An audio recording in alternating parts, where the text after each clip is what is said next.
something from the past.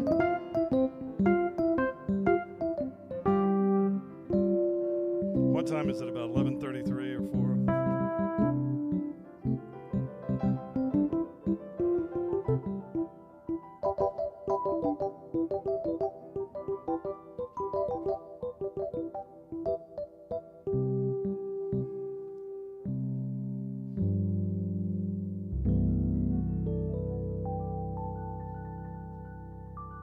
Let's hear it for these wonderful musicians. Fantastic. Thank you, David. I hope you all keep challenging each other throughout the service today, and we will be the beneficiaries of that. Welcome. I'm Marlon Lavenhar, the senior minister here at All Souls. I want to welcome you to The Point, our Humanist Hour every Sunday. We have this service in here in our fellowship hall. I know there's folks online. We welcome you as well. It is great to be together on this holiday weekend, see some old faces, some new faces here at the point where seekers of all kinds, believers, non-believers, skeptics, doubters, those who are trying to figure out, where we are on our own journeys of life, the life of the spirit, the life of the mind.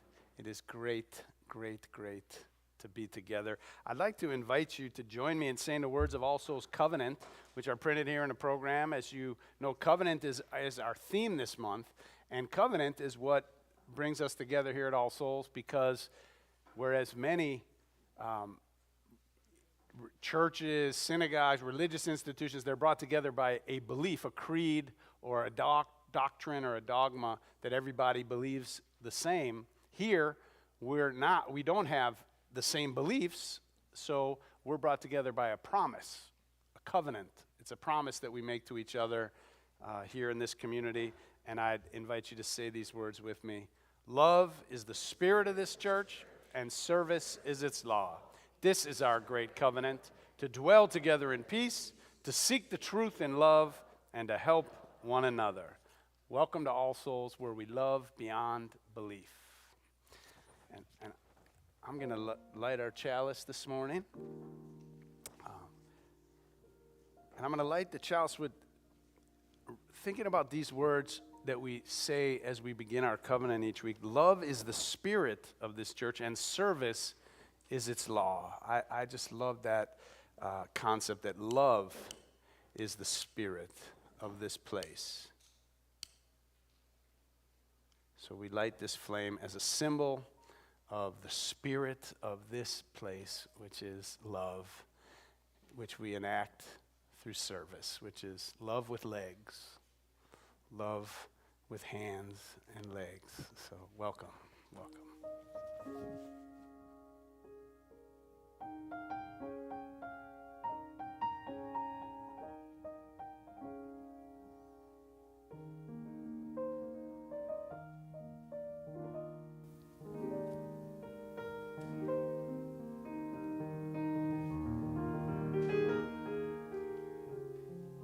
Good morning. Well, we've been talking about covenant this month, the promise that we make to each other and to ourselves so that we can live together in community. I want to talk to you about what we do when we break covenant, because we will break it. I've already broken it twice this morning, so I am an expert on today's subject, how to apologize. Today's book was written by David LaRoche and illustrated by Mike I'm going to say this wrong, I apologize. Hunautka. Everyone makes mistakes. And when you've made a mistake that hurts someone or something, the right thing to do is apologize. Apologizing can be hard, especially if the other person is mad. But it's important to apologize anyway. Your apology can be simple. Just tell the person you're sorry for what you did and be sincere. I'm sorry I borrowed your socks without your permission. You can also apologize with a note. Dear sloth, I am sorry I stepped on your toes. I should not have been running so fast. Snail. If possible, try to fix the mistake. But sometimes you can't. In that case, still say you're sorry. And take steps to avoid making the same mistake again. It might be difficult, but apologizing will make you feel better. And more importantly, it will make the other person feel better. That's why we apologize. Children, let us go and practice our sincerest apologies with one another and see if there's anyone we need to write a little forgive me note to. Come.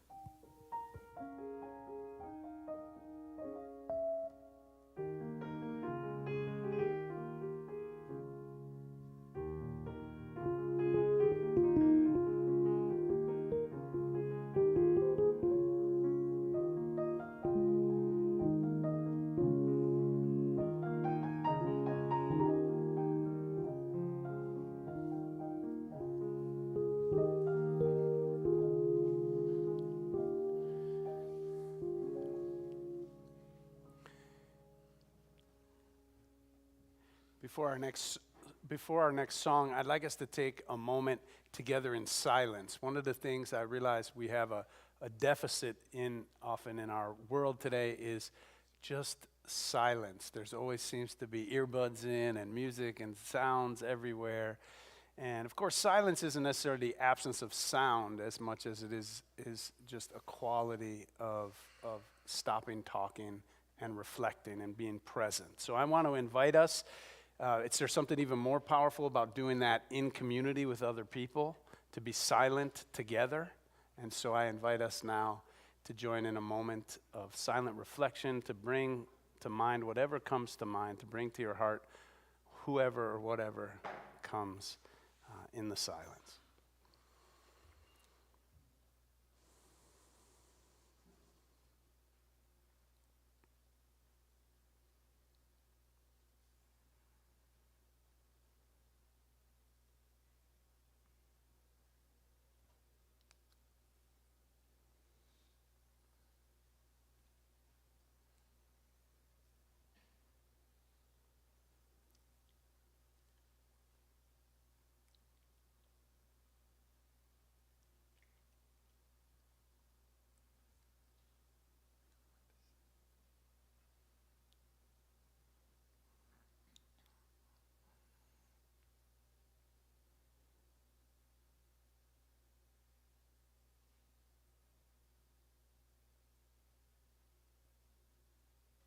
Ah, yes, there it is, that beautiful feeling of being together in silence. Thank you.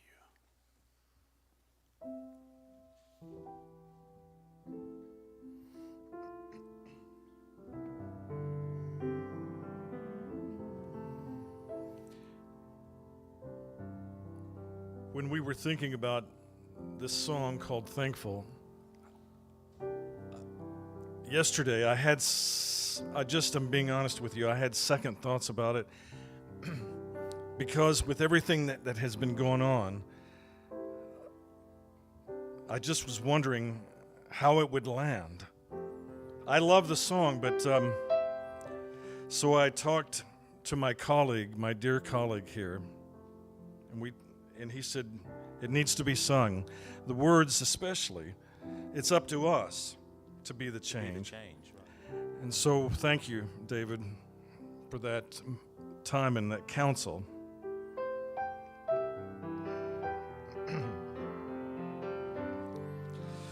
Some days we forget to look around us. Some days we can't see the joy that surrounds us. So caught up inside ourselves, we take when we should give. So for tonight, we ask for what we know can be, and on this day we hope for what we still can't see. It's up to us to be the change, and even though we all can still do more, there's so much to be thankful for.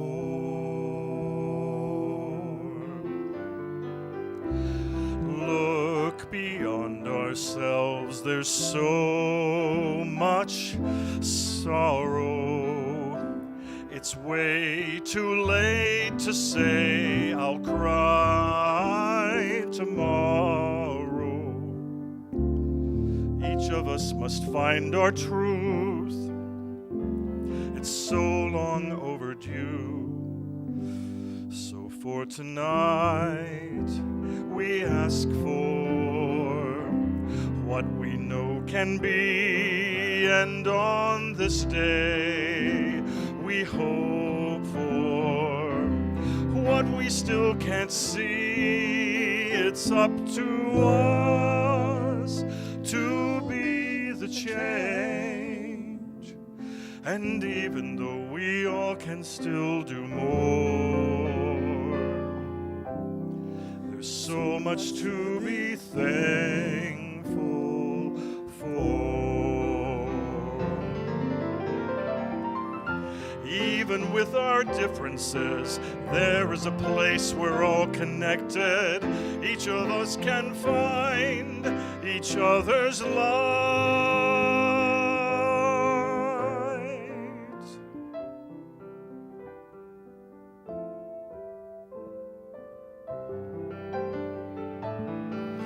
So for tonight, we ask for what we know can be, and on this day, we hope for what we still can't see. It's up to us to be the change, and even though this world needs so much more,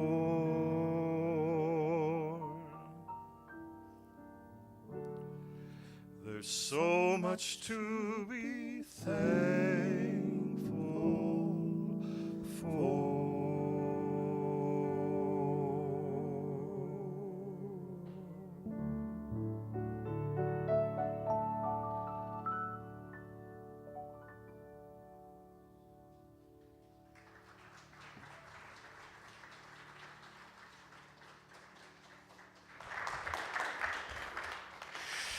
I don't know why you'd have any debate on whether to sing that or not, dude.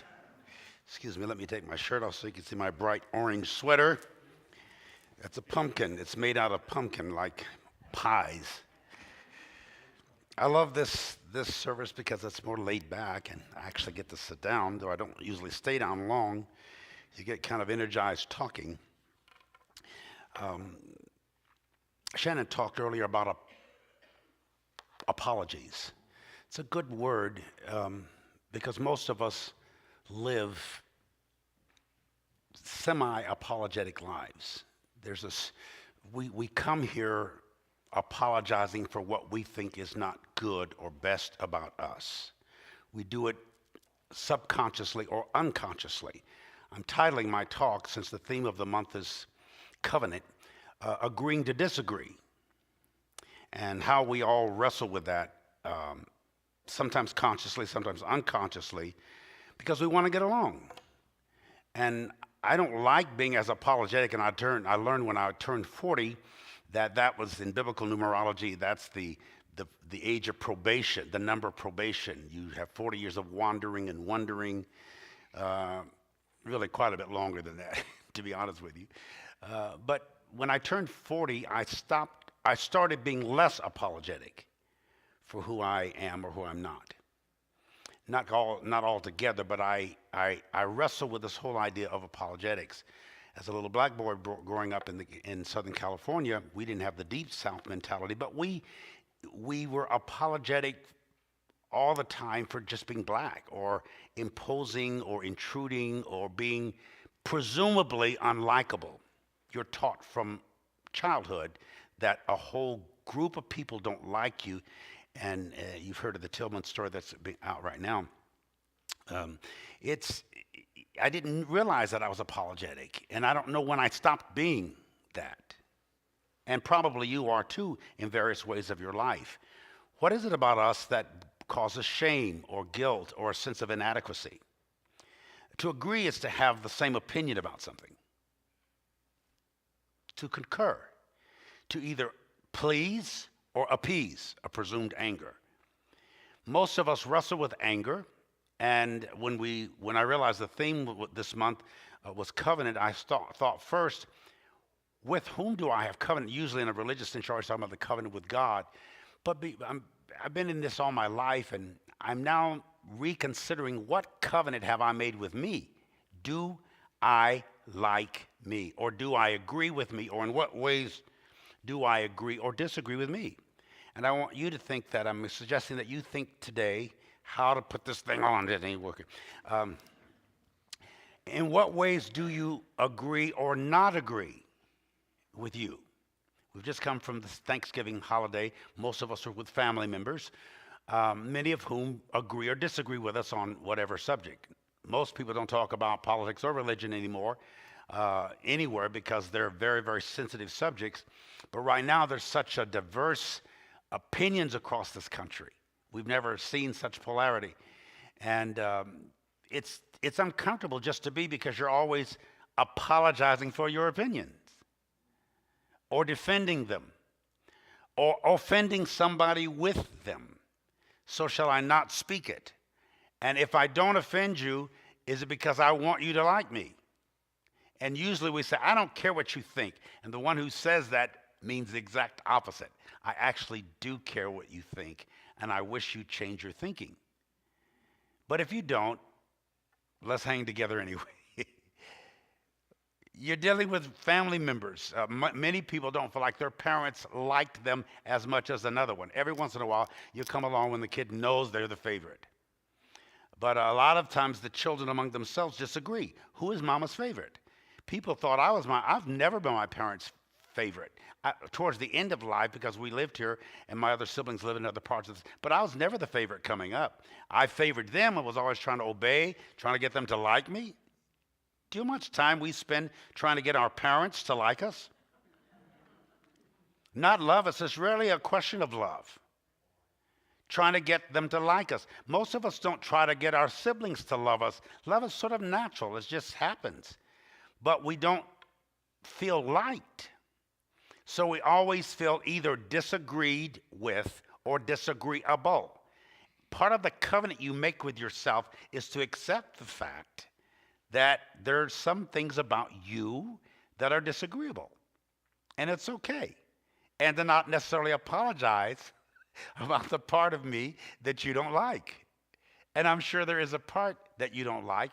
And if I spend time with you, I'll find out there's a part of you that I can't stand either. I often say, turn to the person next to you and say, I'm glad you don't look like me. Just say that right quick.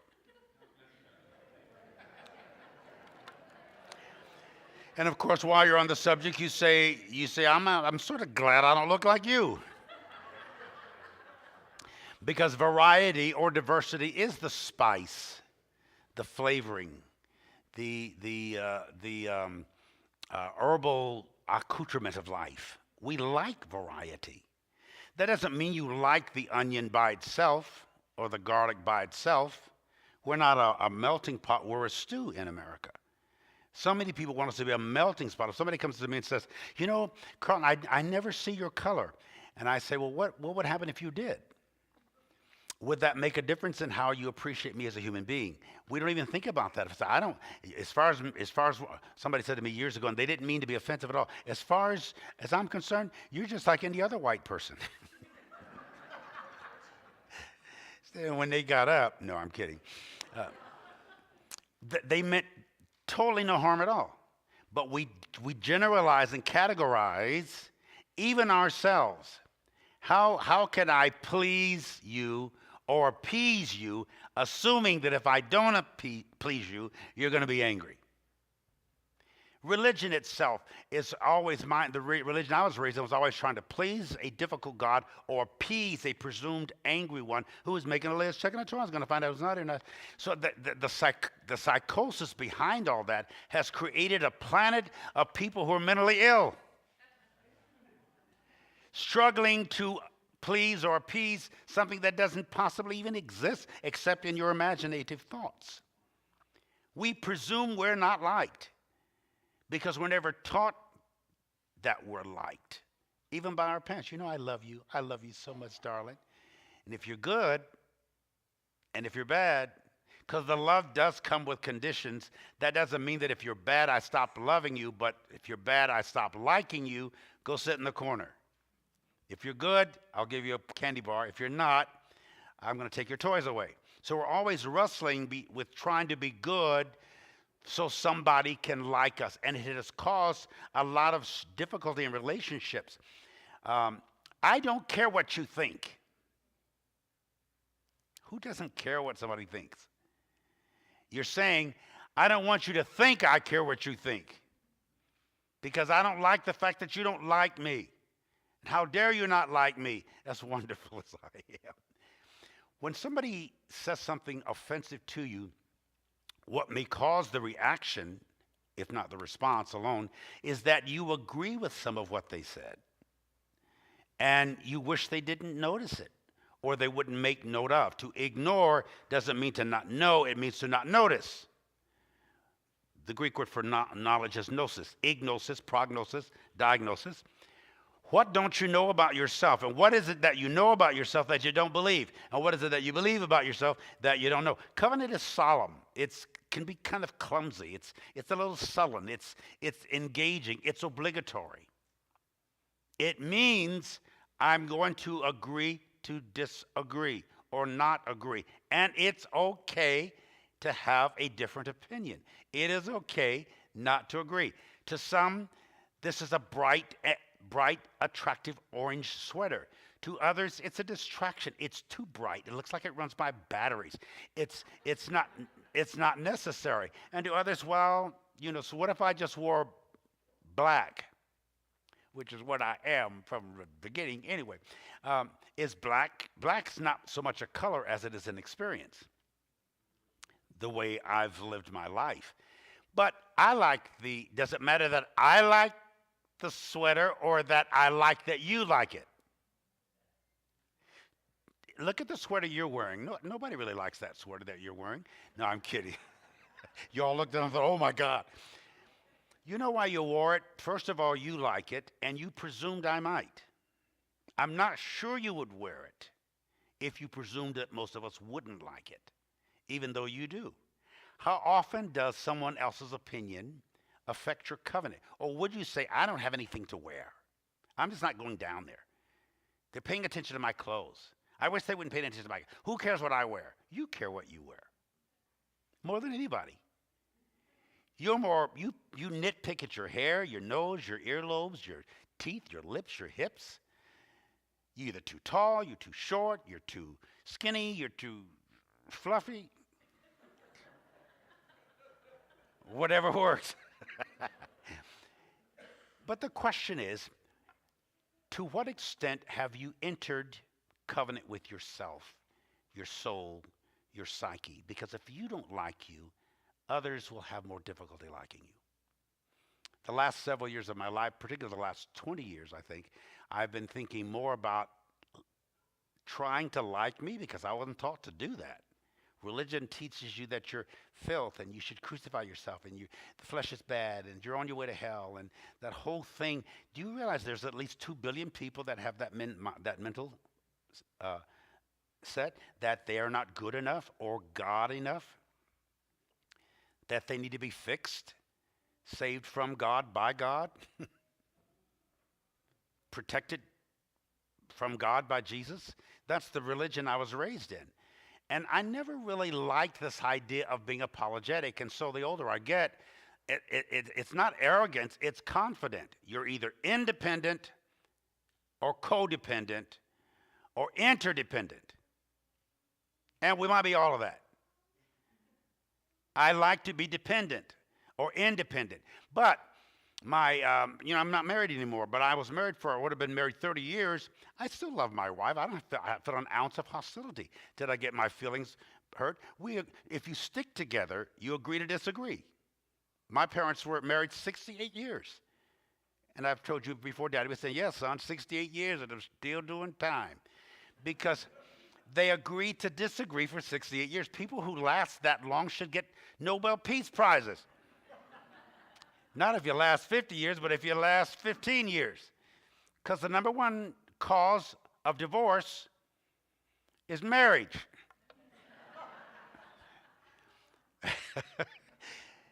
See, when you enter it, you realize that, wait a minute. That's true. People who last, I respect you that you tolerate, if you will, and then learn to celebrate what you tolerate. It takes guts to be a mother, or a father, or a spouse, or a sibling. Nobody can hurt you like somebody you love, or who loves you. Sometimes nobody can hate you like somebody you love, or loved, or who loves you. So relationships are clumsy and cutsy sometimes, and speaking the language that your own, when I was coming up with this Pentecostal thing was that you had to speak in tongues with some kind of gibberish. I'm saying speaking in tongues now, my new Pentecostal, is making my daughter understand my language. And making me understand hers. These kids have come up with their own language. And they keep adding words to their alphabet every day. So it's not just translation, it's transliteration. The letters, the spelling, the language. How do I communicate with somebody who doesn't normally understand me? Do I care that you understand? Yes. And I don't want to apologize with the fact that I'm different. I'm different, and here we are at All Souls, love beyond belief or beliefs. Even to the point that we could have a humanist service. It's a little bit more comfortable for the beliefs with which that make us uncomfortable. So we're still in the same building, just around another room, a little smaller room. The service is a little shorter. The sermon is a little more boring. A little less. I love a short sermon. What's a 5-minute sermon? It used to take me that long to open my Bible and find the scripture location. To be able to talk 5 minutes and it be satiating enough, first that was an insult to me, and now it's a huge compliment. That I can say something for 5 minutes, the preacher, and people say, that was enough, thank you. Well, I studied an hour and a half or 2 hours or 3, and you only want 5 minutes of what I studied? That was enough, dude. Well, see, that opinion is important to us. Even if someone said, I don't like all the music, I had to get there in time for the sermon. Or I don't like the sermon, I just prefer the music, but I'll tolerate the sermon. Or I'll tolerate the music, but I really love to hear Marlon speak. When they bring in a different guy, it's not as much fun. I understand that, but get over yourself. Speakers have to do that as well. And as a husband or a father or a son, my mother's 93 years old. You know, she lives with me at the house. She's repetitive now because she has a little bit of dementia. And I love my mother. I wish she would not go through the house when everything is quiet and steal she'll get all the scissors, all the plates. She'll pack her room with just stuff like it's Depression days. And I say, Mom, the kitchen's just a couple of feet away. You don't need 15 knives in here. Or 15 pillows behind her. But then I say, wait a minute, this is Mom, and nobody's going to take better care than her for me, but me, for my standard of caring for my mom. So that she repeats herself, I don't agree with her. A lot of the things my mom does, but I adore her. She's like a goddess to me. And she adores me, whether she says it or not, which she rarely does. My mother's never one of those that said she liked us. She had struggled carrying all of us. What did I like most about marriage? There's a commitment to the fact that, and I often say, if a couple has the same opinion about everything all the time, one of them's not necessary. The Greek word for agreement is symphoneo, where we get the English word symphony. It doesn't mean to sound the same. It doesn't even mean to sound alike. It just means to sound together, to enjoy the diversity of love beyond varying beliefs. Because we all have beliefs or opinions or contracts and covenants and compacts with ourselves or with somebody else. How often do, as Barbara brought it this morning, do we break the covenant to agree to disagree? You know, when you break the covenant, it's not when you stop agreeing. You break the covenant when you stop agreeing to disagree without being disagreeable. How can I accept the fact that my particular opinion or view or perception is valuable and valid, even if it's very different from everybody else whom I love and respect? How can I respect you the same with, even if you like Trump? I mean, if you like certain... How can you not suspect me or suspect my intelligence or my integrity because I vote a certain way, and then hold that against me? We do that inadvertently. I'm learning as I age to just relax and chill and let it be and let it go and not feel like it is my responsibility. And it's hard for us as preachers because we're always trying to get you to believe something. You know, preachers are some of I'll close with this. At the City of Faith, we had a department of the hospital that's anonymous. Oral, being the healing evangelist, didn't like going into hospitals. Here people came to him for 40 years for hospital prevention, not invention. Then he invented one. Well, we had this attitude about, there was a place where you could just bring in preachers, noted preachers, men of faith and power, but I had some people in my church who worked in anesthesia, and so they noticed that some of these preachers came in, and when they put them just slightly under, they would start spewing these vindictives and cursing so profoundly. And I said, "You mean Oral too?" They said, "Yes, he was worse than all of them." This was a couple in my church, and I said, "Well, you got to understand that preachers, particularly of our particular exotic form of faith, are very angry because we're trying to convince people that an invisible God is speaking to us and through us, and we're trying to tell you what that God says, and for you to give us more money to build a larger church, or that you should line up with the standards of our doctrine. You go to the seminary to be inseminated." That's what that term actually comes from. With whatever seed the doctrine is embracing. And I said, please forgive these preachers who inhibit themselves from cursing. Because we're Christians. We don't dare say foul language. But in there, it's living. Some people say they're giving it to the Lord, and they're giving it to their lungs or their liver. And it's gnawing at their insides, and they end up flat over their back. And I said, you have to understand that our traditions make us apologize for being angry, or makes us apologize for being less religious or more human. I've just decided I'm free to be me. I'm happy to be me. I no longer want to apologize about being me. And part of my covenant with me is I accept the fact that you have that same freedom, and you should use it unapologetically, not with arrogance, but the kind of confidence that forces me to respect you just as you are. Pluribus unum means out of many, one. As Unitarians, we believe that out of one, many. That one ultimate reality comes all the varying expressions, that we're not a melting pot as much as we are a stew. And when all the ingredients count, the tomato is tomato, the corn is the corn, the okra is the okra, the onion is the onion. But when we start stewing together, as we do here, we start tasting a little bit like each other. And stew is always better tomorrow. I love you. Peace and blessing.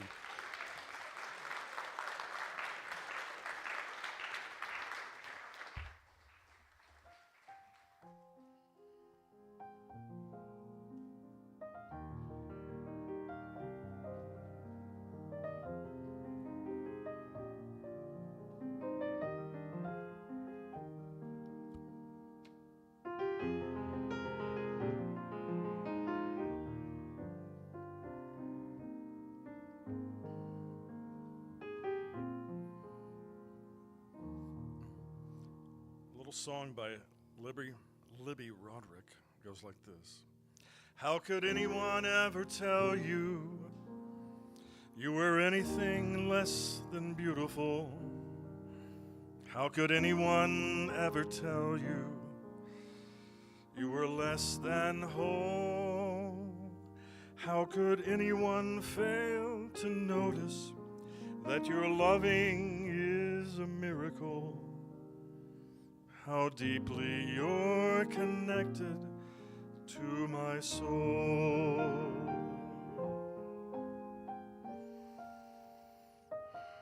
Just take that in.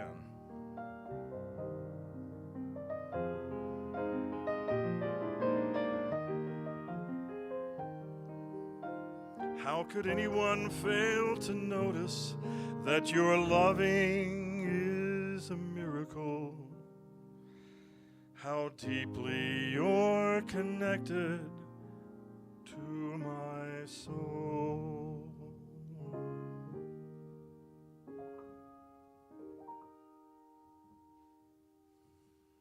Oh, beautiful song.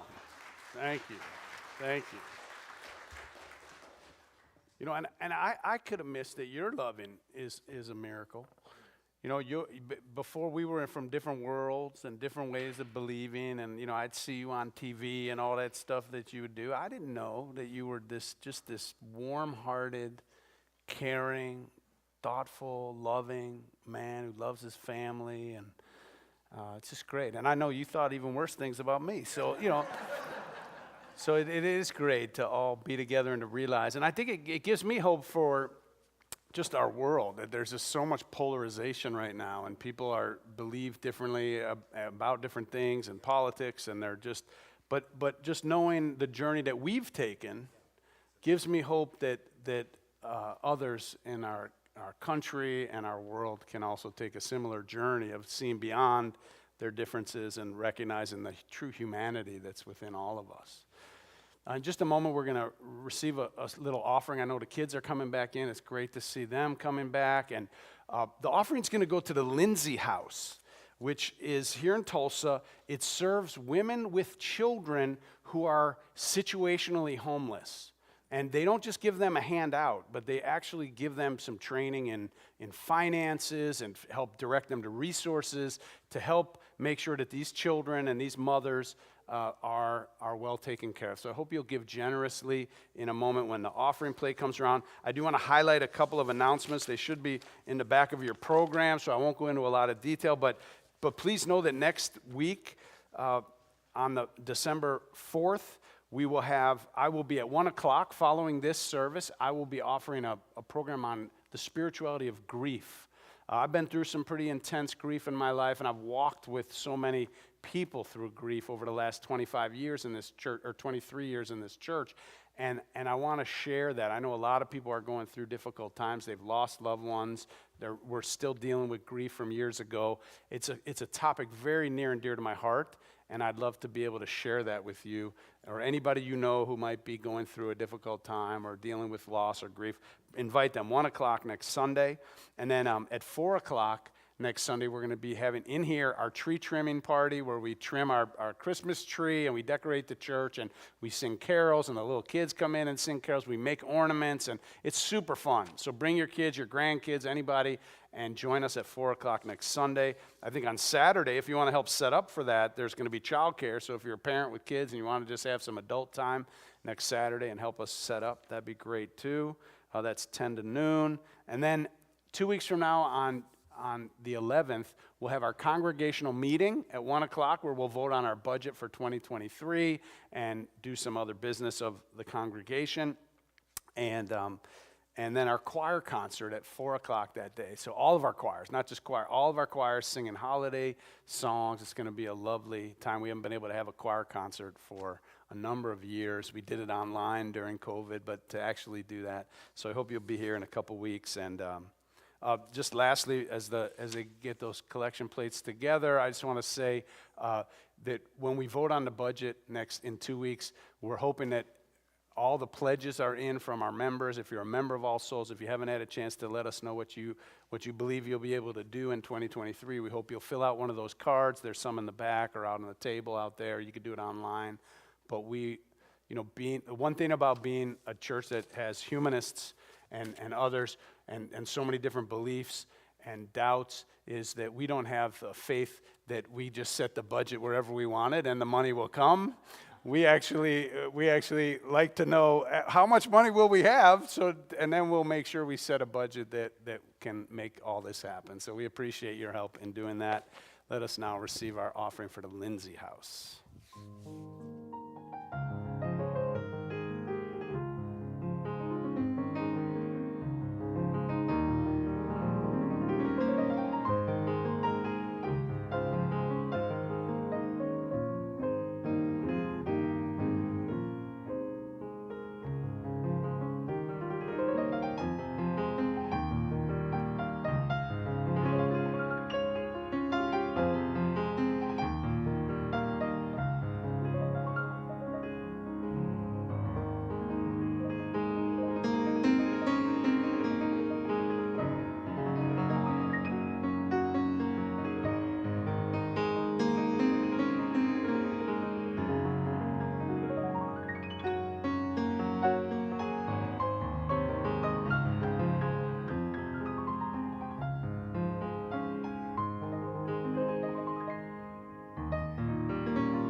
Beautiful. Your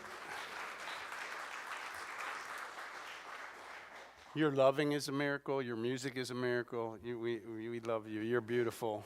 And how could anyone ever not notice you and your wholeness and your beauty, Rick? Truly.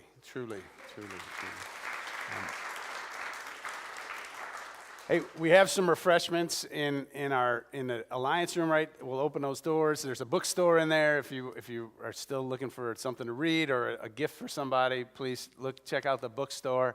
And thank you to our sound crew and our AV crew. For the folks online, I hope you'll stick around if you're on Zoom and meet each other. And if you're here, I hope you'll grab a cup of coffee, tea, water, and enjoy some company, maybe meet some new friends. But whatever you do, wherever you go, I hope that you have a wonderful week and that we'll see you again next Sunday. Enjoy.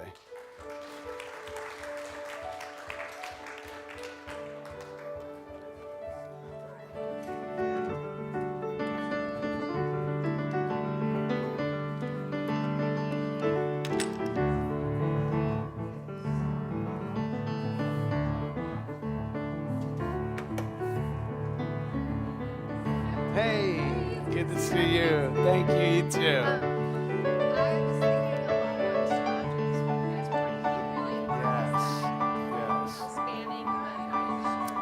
He's so amazing. Yeah, you're so true. It's nice to see you. How you been? Good. Oh, did you? Good to see you. Have you never met them before? Okay, yeah. Okay. How's your new house and everything? You guys, not so new anymore, but yeah. That'd be nice. Sometimes that works great, but yeah, we miss you guys as neighbors.